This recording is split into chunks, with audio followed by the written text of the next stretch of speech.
सभी UPSC student नमस्ते। मैं दिलीप सुरू से राज सिंहासन आईएएस एकेडमी में आप सभी का हार्दिक स्वागत। आज हम नया चैप्टर शुरू करने जा रहे हैं। जैसा कि इसके पहले हमने देखा था भारत शासन अधिनियम 1935, बहुत सारे सुधार हुए थे, बहुत सारे नई बातें डाली गई थी, बहुत सारे नियमों में चेंजिंग आया था। उसके मुताबिक लगभग 12 साल के बाद फिर और एक अधिनियम बनना पड़ा, जो है भारत का स्वतंत्रता अधिनियम 1947। भारतीय स्वतंत्रता अधिनियम 1947। 12 साल के बाद प्रशासन में काफी सुधार हुआ। यो जैसा कि हम सभी को पता है, 20 फरवरी 1947 को कहने के मुताबिक ब्रिटिश प्रधानमंत्री एटली द्वारा ये घोषणा हो चुकी थी 30 जून 1947 तक ब्रिटिश भारत छोड़कर चले जाएंगे। यह उत्तराधिकार की सत्ता है भारतीय लोगों के हाथ में सौंप दी जाएगी। ऐसा 20 फरवरी 1947 को ब्रिटिश प्रधानमंत्री द्वारा वक्तव्य आया था। लेकिन जैसा ये वक्तव्य सामने आया, उसी समय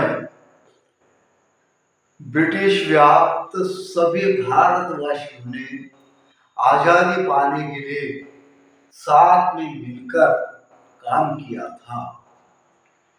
हुआ क्या कि साथ में मिलकर काम करने के समय एक थे, लेकिन घोषणा होते ही, भारतीय आजादी की स्वतंत्र की घोषणा होते ही, एक बात हमें गौर से यहाँ पे देखना पड़ेगा कि यहाँ पे दिखाई देता है, इस बात पर मुस्लिम लीग नाराज हो गए और मुस्लिम लीग के द्वारा बयान आया कि विभाजन की जाए, अखंड भारत का, ब्रिटिश वक्त भारत का 2 भागों में विभाजन किया जाए। कब हुआ?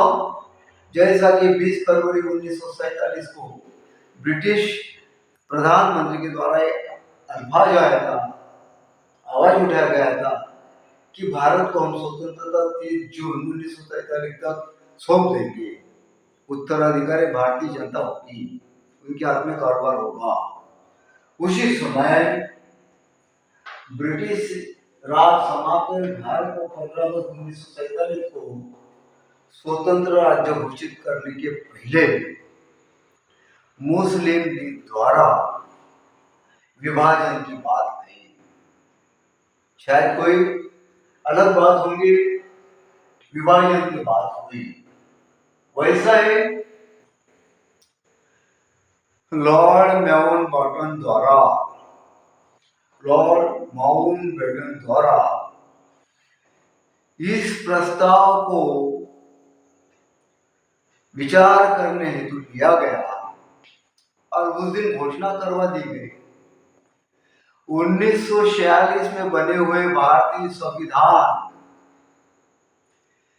जिस संविधान सभा में इस उर्वरित भाग के सदस्य नहीं होंगे या वो जो सदस्य इनमें रहना नहीं चाहते हैं, उसके लिए ये संविधान, उस क्षेत्र के लिए संविधान लागू नहीं होगा।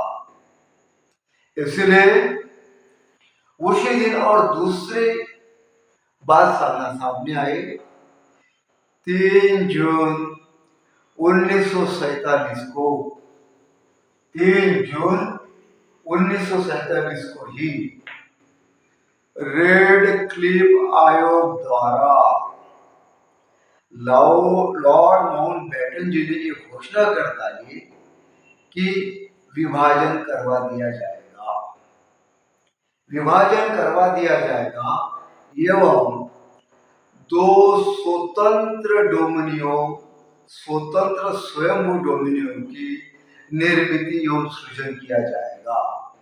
जैसा कि ये कहने के बाद हालात थोड़ी समय के लिए शांत हुए और कुछ ही समय के बाद ब्रिटिश राज 15 अगस्त 1947 को समाप्त की जाने वाली की घोषणा आई।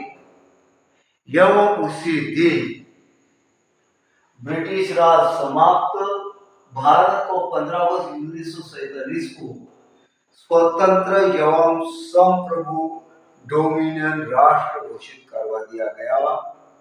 उसी तरह रेड क्लिफ योजना आयोग के निर्धारण आयोग के द्वारा दो स्वतंत्र स्वयं डोमिनियो देश की स्थापना करवा दी गई, सृजन करवा दिया गया। एक का नाम पाकिस्तान रखा गया और दूसरे का नाम भारत रखा गया। ये बात ख्याल में रखिएगा, ये महत्वपूर्ण बात होगी। जैसा कि विभाजन होने के बाद दोनों राष्ट्र अलग हो गए और यहीं पे ब्रिटिशों द्वारा अखंड भारत एवं ब्रिटिशों का भारत को संभालने के लिए जो वायसराय का पद निर्माण कराया गया था, वो पद भी यहाँ पे समाप्त होते हुए दिखाई दे रहा है।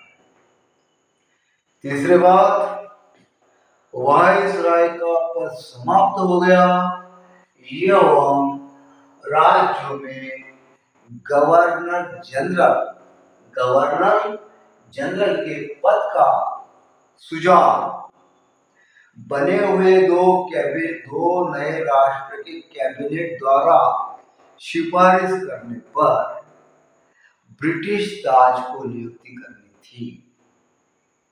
जैसा कि स्वतंत्र स्वयंभू बने दो डोमिनियन राष्ट्रों के ऊपर ब्रिटिश पार्लियामेंट की सब सत्ता समाप्त हो चुकी थी, गवर्नमेंट की सत्ता समाप्त हो चुकी थी, लेकिन वो राष्ट्र संभालने के लिए वायसराय की जगह गवर्नर जनरल पद की निर्मित और सृजन करवा दिया गया और गवर्नर जनरल की नियुक्ति बने हुए नए डोमिनियन राष्ट्र के कैबिनेट की सलाह पर ब्रिटिश ताज को करनी थी, जो संभाल सके। ये हो गए हमारे तीसरे बात। अब इसके बाद देखिए, दोनों देश को अपने अपने संविधान सभा द्वारा, दोनों देश को अपने अपने संविधान सभा द्वारा अपने देश का संविधान बनाने का पूरा हक दिया गया था। यदि वो चाहते थे तो अन्य किसी देश के जरिए संविधान लाकर वो अपना कामकाज चला सकते थे। ये उनको स्वतंत्रता प्राप्त हो चुकी थी, और अपने बनाए हुए संविधान सभा द्वारा यदि संविधान बनाने के लिए कुछ समय लग सकता है या थोड़ी जल्दी नहीं हो सकती है, या डोमिनियन देश के संविधान सभा द्वारा संविधान बनाने में कोई अड़थड़े आ रहे हैं, तो ऐसे समय वो संविधान सभा अपने अपने प्रांतों के लिए विधानसभा का सृजन भी कर सकती थी, जो कि विधानसभाएं, विधान परिषदें गवर्नर जनरल को संभालनी थी एवं उसके मंत्री परिषद के निर्णय के मुताबिक गवर्नर जनरल को ऊपर संभालना था। उस देश की ये बड़ी एक नई सुधार की निर्मित प्रक्रिया हो चुकी थी। एवं 15 अगस्त 1947 के बाद ब्रिटिश पार्लियामेंट द्वारा बनाए गए कोई भी कानून इस स्वतंत्र दोनों डोमिनियन को चलाना है या नहीं चलाना है, ये उन स्वतंत्र डोमिनियन के विधानसभाओं की खुद की मर्जी थी। एवं उस कानून को लागू करना है तो उसके लिए इनकी विधानसभाओं द्वारा कानून बनाना जरूरी होता था। ये हो गए 1947 की स्वतंत्रता अधिनियम के कुछ उपनियम। इसके बाद हम देखते हैं ब्रिटेन भारत में ब्रिटिश व्याप्त भारत में कामकाज चलाने हेतु राज्य सचिव का जो पद था, जैसे कि वाइसराय और राज्य सचिव का पद था, वाइसराय का पद समाप्त हो चुका, वहां पे गवर्नर जनरल आ चुके, ये पद का सृजन हुआ। एवं राज्य सचिव का पद था, जो राज्य सचिव ब्रिटिश पार्लियामेंट बोर्ड के एवं कैबिनेट के सदस्य थे। उस ब्रिटेन राज्य सचिव का पद भी 15 अगस्त 1947 के स्वतंत्रता भारत अधिनियम ने निरस्त कर डाला, समाप्त कर डाला। यह फिलहाल में दोनों डोमिनियों के कारभार की कुछ शक्तियां ब्रिटेन के राष्ट्रमंडल के राज्य सचिव की तरफ सौंप दी गई। ख्याल में रखिएगा सभी परीक्षार्थियों, ये नियम बहुत ही महत्वपूर्ण है। आपके देश का स्वतंत्रता अधिनियम है, इस बात को जरा इस नजरिए से देखिएगा। राज्य सचिव का पद समाप्त एवं दोनों डोमेनों की कुछ शक्तियों के संभालने के लिए राष्ट्रमंडल के राज्य सचिव को कुछ शक्तियां दिलाई गई थी। इसके बाद देखते हैं, जैसा कि हमने कहा 15 अगस्त 1947 को ब्रिटिश व्याप्त पूरे भारतीय प्रांत को स्वतंत्रता प्राप्त हुई। दो डोमिनियन बने, एक पाकिस्तान का सृजन हुआ, एक भारत का सृजन हुआ। एवं उस समय भी भारत में और कुछ रियासतों का मामला था। जैसा कि आजाद भारत होने के बाद भी भारत देश में लगभग 555 के करीबन रियासतकार थे, राजा महाराजा थे। तो इनका जो सबसे बड़ा सवाल था, इन्होंने ब्रिटिश गवर्नमेंट ने इन्हें इस बात की आजादी दे डाली थी कि देखिए, यदि आप जिस देश में जाना चाहते हैं उस देश में जा सकते हैं, उसमें इन्वॉल्व हो सकते हैं, या आपका भू प्रदेश उस देश के सीमा रेखा में इन्वॉल्व कर सकते हैं। एवं आप दोनों की तरफ नहीं जाना चाहते हैं तो आप खुद का स्वतंत्रता, खुद का आपका अपना राज्य स्टेट बनाकर रह सकते हैं। इसके बारे में ब्रिटिश गवर्नमेंट ने रियासतकार को एवं अपने अपने दिल से निर्णय लेने के लिए कर डाला था। तथा इसके बाद देखते हैं, भारत के गवर्नर जनरल एवं प्रांतीय गवर्नर जनरल, भारत के गवर्नर जनरल एवं प्रांतीय राज्यों के गवर्नर जनरल को संवैधानिक प्रमुख पद का दर्जा दिलाया गया था। भारतीय गवर्नर जनरल एवं प्रांतीय गवर्नर को उस प्रांत का एवं भारत का संवैधानिक प्रमुख पद का दर्जा दिलाया गया था। लेकिन मंत्री परिषद की सलाह पर उनको काम करना था, एवं मंत्री परिषद की सलाह से मिलजुल कर उनको अपना कारोबार चलाना था। इसके बाद हम देखते हैं, सबसे बड़ी बात इस भारतीय स्वतंत्रता अधिनियम 1947 15 अगस्त में ये दिखाई देती है कि भारत सम्राट की शाही पद ऐसे निरूपित किया जाता है, ये उपाधि समाप्त कर ली जाती है। ये सबसे विशेष बात हो गई। इसके बाद और एक नियम देखते हैं, जैसा कि इसके पहले ब्रिटिश व्याप्त भारत एवं भारतीय प्रांतों को कामकाज चलाने हेतु जो राज्य सचिव को सिविल सेवकों की भर्ती एवं उनकी अपॉइंटमेंट देने का जो अधिकार था वो इस अधिनियम ने पूरी तरह निरस्त कर डाला, समाप्त कर डाला।